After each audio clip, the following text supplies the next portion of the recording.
us to the Playground Surf Resort in Mentawai. To get here, you will fly to Padang, which is located in West Sumatra. Once you arrive in Padang, the Playground Surf Resort staff will pick you up from the airport and bring you to your hotel.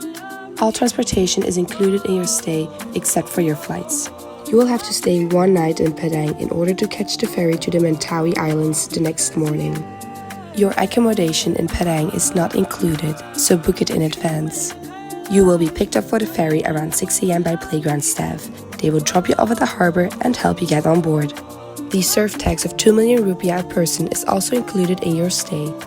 The ferry leaves at 7 a.m. and takes about 6 to 7 hours to get to Speedboat Island. Once arriving in Speedboat, the playground staff will be waiting for your arrival and take you on your last boat trip to the resort. This is a 1-hour boat ride. Before you know it, you arrived at Playground Surf Resort and are able to enjoy the rest of your day in paradise. At the end of your stay, you will leave the resort at 12 p.m. and take the 1-hour boat ride back to Speedboat. From Speedboat, the ferry will take you back to Padang, where you will arrive around 6 p.m. Playground staff will pick you up at the harbor and bring you to your hotel. Make sure you book your stay in advance, since it isn't included at Playground. The next day, Playground staff will drive you back to the airport so you can catch your flight home.